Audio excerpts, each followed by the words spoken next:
साल 15 साल 20 साल लगातार जब हम वीर्य का नाश कर देते हैं और इस बात का बिल्कुल भी अंदाजा नहीं होता कि आगे जाके हमें कितनी प्रॉब्लम फेस करनी पड़ेगी, और जब होश आता है तो बहुत देर हो चुकी होती है, क्योंकि होश जब आता है तो इरेक्शन ही नहीं आ रहा होता। अब कई सारी चीजें हमारे साथ होने लगती हैं। जब इरेक्शन नहीं आता है तो हम ये कहीं ना कहीं ये डिसाइड कर लेते हैं कि हम शादी नहीं करेंगे, और हमसे कहते हैं, बहुत सारे ऐसे व्यूअर्स हमसे कहते हैं कि डॉक्टर साहब अब मेरा मन ही नहीं करता शादी का, शादी से मेरा बिल्कुल मन सा हट गया है, क्योंकि इरेक्शन नहीं है, आने वाले पार्टनर को मैं कैसे सेटिस्फाई करूंगा। इस चीज को लेकर मैंने अपना बिल्कुल विचार बदल लिया है। घर वाले भले ही मेरे ऊपर प्रेशर डाल रहे हैं, पर मैं शादी नहीं करना चाहता, सिर्फ इस वजह से कि इरेक्शन नहीं आ रहा है।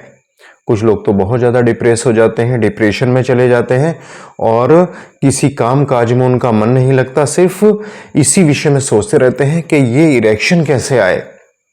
तो मैं उन लोगों के लिए एक उम्मीद की किरण जरूर इस वीडियो के माध्यम से पहुंचाने वाला हूं कि आप प्लीज़ बिल्कुल निराश मत होइए। आपको अगर इरेक्शन नहीं आ रहा है तो मैं आपको यकीन दिलाता हूं इरेक्शन आएगा। आप मेरा विश्वास कीजिए, ऐसा कोई मर्ज नहीं है जो ठीक ना हो सके। चीज़ों को ठीक करने का मैनेजमेंट चाहिए, चीज़ें ठीक हो जाती हैं, बस आप चीज़ों को मैनेज करना शुरू कीजिए। उनको सही ढंग से आप मैनेज अगर कर पाएंगे तो चीज़ें नॉर्मल हो जाएंगी। देखिए, मैं आपको ये बताता हूं कि अगर आप लंबे समय तक हस्त मैथुन के शिकार रहे, आपने बिना सोचे समझे हाथ का इस्तेमाल किया और अब आपके इरेक्शन नहीं आ रहा, आप बहुत ज़्यादा निराश, हताश और डिप्रेस्ड हैं, तो एक चीज़ हमेशा याद रखिए कि चीज़ें अगर सही ढंग से की जाएं तो इरेक्शन आने लगता है। अब आपको करना क्या है वो समझ लीजिए। इरेक्शन आएगा, मैं आपको लिख कर दे रहा हूं कि इरेक्शन 100% आएगा, और ऐसा ही इरेक्शन आएगा जैसे पहले आता था। अपने घर पर एक तेल तैयार कीजिए। उस तेल को तैयार करने का तरीका यह रहेगा, 100 ग्राम आप ओरिजिनल तिल का तेल लीजिए, इसको एक बर्तन में करके रख लीजिए। इसमें आपको 10 ग्राम लौंग, 10 ग्राम अकरकरा, 10 ग्राम दालचीनी, 4 अरंड के पत्ते और थोड़ी सी केसर, जरा सी आधी चुटकी केसर इसमें मिला लीजिए। सबको 24 घंटे के लिए भिगो कर रख दीजिए। जब ये सारी चीजें 24 घंटे भीग जाएं, इनको हल्की आंच पे उबालिए। 1 लीटर पानी में मिलाकर इनको भिगो कर रखेंगे और 24 घंटे के बाद इसको हल्की आंच पे उबालिए। जब ये 1 लीटर का 50 ml रह जाए, इसको छान लीजिए और छानकर इस 100 ग्राम ऑयल में मिला लीजिए। इसमें मिलाने के बाद इसको हल्की आंच में फिर गर्म करेंगे ऑयल को, और जब ये पानी सारे का सारा इवेपोरेट हो जाए फिर इसको ठंडा कर लीजिए। और ठंडा करके इसमें 2 चीज़ें और मिलाइएगा, 10 ग्राम ओरिजिनल जैतून का तेल और 1 ml टी ट्री ऑयल, यानी टी ट्री ऑयल जो चाय की पत्ती से तैयार होता है, उसके बाद मिला लीजिए। मिलाकर इसको हिलाकर रख लीजिए और इसकी मालिश रोज नियम से सुबह शाम कीजिए। इस तरह से नीचे से ऊपर की तरफ को मालिश करेंगे, पूरे एरिया पर मालिश करेंगे, अंडकोश पे भी धीरे धीरे मालिश करेंगे। अंडकोश के से नीचे जो लाइनिंग है मल द्वार तक, इस पे भी धीरे धीरे मालिश करेंगे। इसको आप भले ही 4 महीने, 5 महीने, 6 महीने, साल भर भी आपको करना पड़े, आप करिए।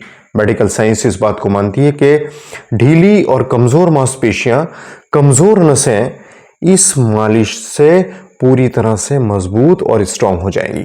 इरेक्शन आना तय है, आने लगेगा।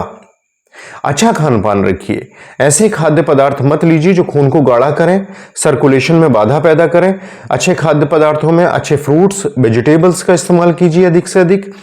ऐसे खाद्य पदार्थ जैसे अल्कोहल, टोबैको, मतलब फास्ट फूड, पैकेट फूड आप बिल्कुल मत लीजिए। और फिर आप देखिएगा, साथ में आपको कीगल एक्सरसाइज या 1 घंटा पैदल चलने की एक्सरसाइज करना है। उसके बाद आप देखिएगा पूरा स्टैमिना दोबारा से वापस आने वाला है, फुल ताकत के साथ इरेक्शन वापस आएगा। मैं आपको इस बात का चैलेंज करता हूं कि आप इसको करके तो देखिए। इस तेल को आप अपने घर पर बनाइए। अगर नहीं बना पाते हो हमें बता दीजिए, हम भिजवा देंगे, ठीक है, हम अपने मरीजों को देते हैं। साथ ही साथ मैं इसके साथ 2 होम्योपैथी की ड्रॉप और चालू करता हूं। जो लोग इस तरह की समस्याओं से पीड़ित हैं, ड्राइवन ड्रॉप और WS ड्रॉप, साथ में मैं इन दवाओं को चालू करता हूं। ये दवाइयां हमारे स्ट्रेस, एंजाइटी डिप्रेशन को बाहर करते हैं, एंटीऑक्सीडेंट प्रॉपर्टीज शरीर के अंदर भर देते हैं और सर्कुलेशन को तेज कर देते हैं। इससे इरेक्शन बेहतर होता है, लिबिडो बेहतर होती है और इरेक्शन पूरा आने लगता है। आप करके देखिए, चीजें बिना करे तो ठीक नहीं होगी। निराश होने से कोई फायदा नहीं है, अपने आप को नुकसान पहुंचाने से, अपने आप को बहुत ज्यादा प्रताड़ित करने से मानसिक रूप से कोई फायदा होने वाला नहीं है। चीजें ठीक हो जाती हैं, आप अगर प्रयास करते हैं तो बिल्कुल ठीक हो जाएंगे, मेरा वादा है आपसे। आप अपने आप को बुरा भला कहना बंद कीजिए, निराश होना बंद कीजिए और आज ही हिम्मत करिए कि मुझे ठीक होना है, आप ठीक हो जाएंगे। एक चीज का ध्यान रखिएगा, टाइट अंडरवियर मत पहनिएगा और टाइम आपको निकालकर जरूर 1 घंटा पैदल चलना पड़ेगा। आप 1 घंटा पैदल चलिए, अच्छे खान पान रखिए, इसको मालिश कीजिए, साथ में ये सपोर्टिव ड्रॉप भी ले लीजिए, आप ठीक होने वाले हो। निश्चित रूप से आप ठीक हो जाओगे, ये मेरा आपसे वादा है, प्रॉमिस है। तो उम्मीद है ये जानकारी आपको पसंद आई होगी। जानकारी पसंद आई हो तो प्लीज लाइक शेयर सब्सक्राइब करके हमें मोटिवेट कीजिएगा। मैं आपका health preserver doctor Asif Ali. Next video में फिर मुलाकात होगी। Thank you.